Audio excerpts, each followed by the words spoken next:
saat ini kalau kita lihat tahun 2015, 2016 sampai 2017 tingkat hunian di CBD itu untuk perkantoran itu bisa mencapai 92-93%. Saat ini hanya 73%. Jadi memang hampir 2 juta square meter yang ruang perkantoran yang kosong di daerah segitiga emas saat ini.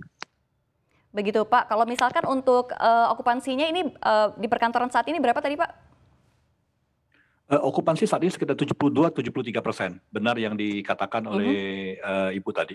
Ya. Ya, sebenarnya apa sih penyebabnya jika masih terjadi tertekan begitu ya di industri ini?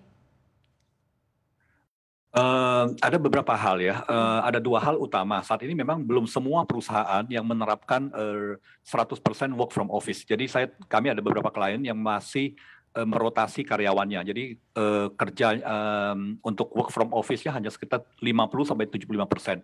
Jadi terutama di beberapa perkantoran di Sudirman itu mereka 4 hari kerja, 1 hari Anda boleh stay di rumah, hari Jumat, hari Senin atau Selasa. Jadi mereka rotasi. Yang kedua, memang saat ini supply yang masuk ke pasar itu banyak sekali untuk office baru.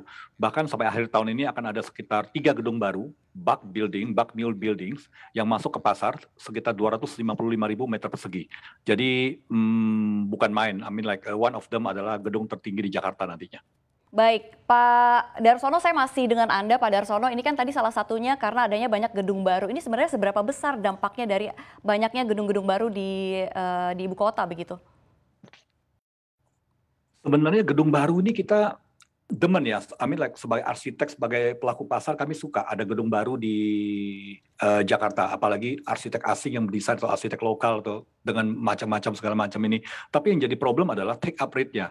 Tingkat penyerapan pasarnya tuh yang belum tinggi. Kalau dulu bisa sampai 300.000, 200.000 lebih per tahun, meter persegi per tahun. Sekarang penyerapan kantor hanya 100 ribuan, 150.000 penyerapan pasar. Jadi yang menyewanya nggak ada. Yang sedangkan supply yang masuk pasar 255.000.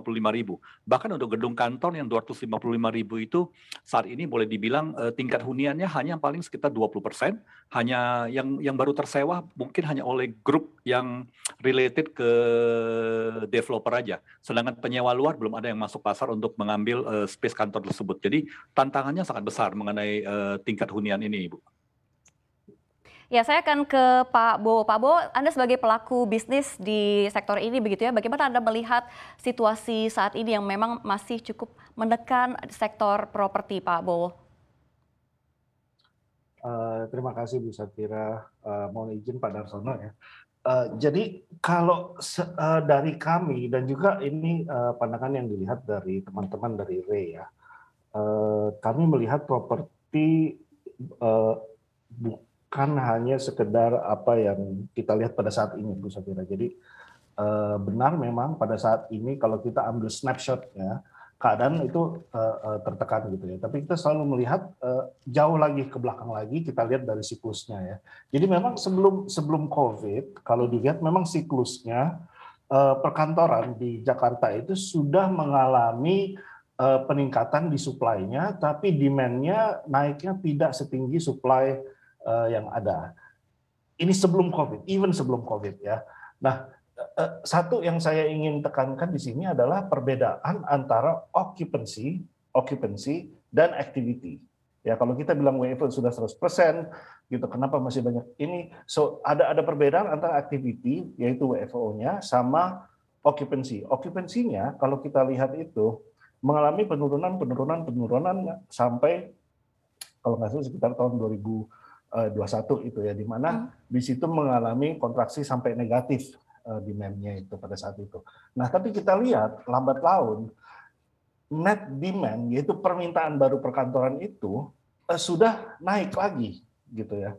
Jadi ini kita lihat adalah sebagai suatu siklus di mana bottomnya ada yang bilang oh tahun ini, ada yang bilang tahun depan gitu ya. Tapi kita lihat hal ini akan kembali lagi dan permintaan akan kembali lagi.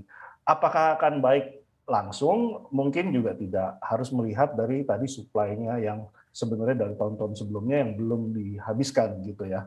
Nah, jadi kalau dilihat dari tadi itu Pak Darsono bilangnya dari dulu itu turun 90% gitu, sekarang turun ke 70%, itu benar sekali. Tapi itu sebenarnya saya kira bukan karena COVID atau WFH ini ya.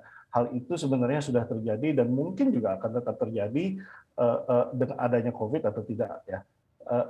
contoh aja ini pengalaman pribadi kami di gedung yang kami ada sekarang, net to net pada saat sebelum COVID dan sekarang ini kebetulan gedung saya Pak Darsono juga dia yang membantu kami ya untuk memasarkannya pada saat itu ya Pak ya.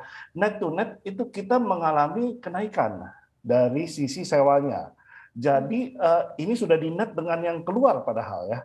Jadi kami sih melihatnya sebagai siklus dan kita melihat bottomnya itu sudah either sekarang atau in the near future, di mana pada saat itu teman-teman harusnya harus bisa bounce back ya dari